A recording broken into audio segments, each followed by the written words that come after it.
पाकिस्तान में लोग रो रहे हैं, परेशान हैं,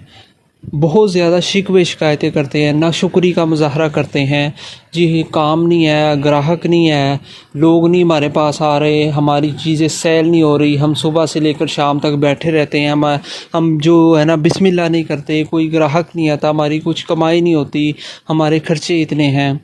मैंने बहुत से ऐसे दुकानदारों को देखा है जिनको एक आदत होती है, ये बहुत बुरी आदत है, ऐसी आदत नहीं होनी चाहिए। अगर आप अपने कारोबार को वसी पैमाने पर लेकर जाना चाहते हैं तो आपके अंदर ये आदत नहीं होनी चाहिए। उनकी आदत क्या होती है कि वो जो है ना वो अपनी दुकान से बाहर आकर किसी नाल हमसाये दुकानदार से बातें कर रहे होते हैं, गप्पे मार रहे होते हैं, ठीक है। तो उनके पास जब कोई ग्राहक आता है, जब कोई कस्टमर आता है कोई चीज़ ख़रीदने के लिए, तो वो बजाय अपने कस्टमर पर फोकस करने के,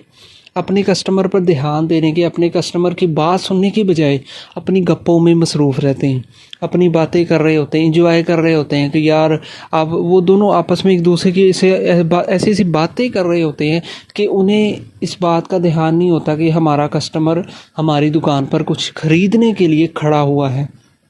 और फिर जब कस्टमर कुछ वक्त वेट करता है, देखता है कि चलो यार मैं थोड़ी देर वेट कर लेता हूँ, वो बंदा बात कर रहा है, ठीक है, बात करने के बाद फारिग होगा तो वो आ जाएगा और मैं उससे वो चीज़ ख़रीद लूँगा। थोड़ी देर वो वेट करता है, वो देखता है कि यार इनकी तो बातें ही नहीं ख़त्म हो रही, मैं कब से इनकी दुकान पर खड़ा हूँ लेकिन इन्हें जो इस बंदे को कोई फ़र्क ही नहीं पड़ रहा, इसे इस बात का फ़र्क नहीं पड़ रहा कि मैं उसकी दुकान पर कुछ ख़रीदने के लिए आया हूँ। तो फिर वो बंदा मायूस हो जाता है या दिल में बुरे गुमान पैदा कर लेता है या चला जाता है या खड़ा भी रहता है कि चलो यार कोई बात नहीं, थोड़ी देर बाद आ जाए। फिर थोड़ी देर बाद जो है दुकानदार आता है, जी बताएं जी आपको क्या चाहिए क्या चाहिए। वो दुकानदार अच्छे अंदाज से नहीं बल्कि बुरे अंदाज से फिर मायूसपन के साथ उस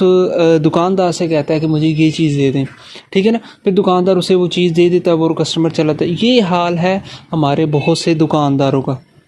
वो कभी भी अपने काम पर फोकस नहीं करते। देखिए आपका कस्टमर आपके पास आया है तो आपको चाहिए आप उसे इंतज़ार ना करवाएं, उसे खड़ा ना रखें कि भाई तू थोड़ी देर वेट कर, 1 मिनट में आता हूँ, नहीं, बल्कि अपने तमाम फजूल काम छोड़कर उस अपने कस्टमर पर फोकस करें। देखें उसे क्या चीज़ चाहिए, उसे फ़ौरन से दें, क्योंकि याद रखिएगा आपका जो कस्टमर होता है ना, वो सिर्फ कस्टमर नहीं होता, वो आपका रिज़्क होता है जो अल्लाह ने आपके लिए मुख्तस किया होता है, आपके लिए भेजा होता है। और आप अपने जब रिज़्क को इंतज़ार करवाते हैं ना तो फिर आपके रिज़्क में कमी आना शुरू हो जाती है। अपनी इस आदत को छोड़ दें। बहुत से लोग यही गलती करते हैं, ऐसे ही काम करते हैं जिनकी वजह से उनके पास अच्छे तरीके से वसी पैमाने पर रिज़्क नहीं आता, ग्राहक नहीं आते, कस्टमर नहीं आते और वो सारा दिन इंतज़ार करते रहते हैं कोई कस्टमर आए, हमारी दिहाड़ी लगे, हमें कुछ मिले, लेकिन कस्टमर नहीं आता।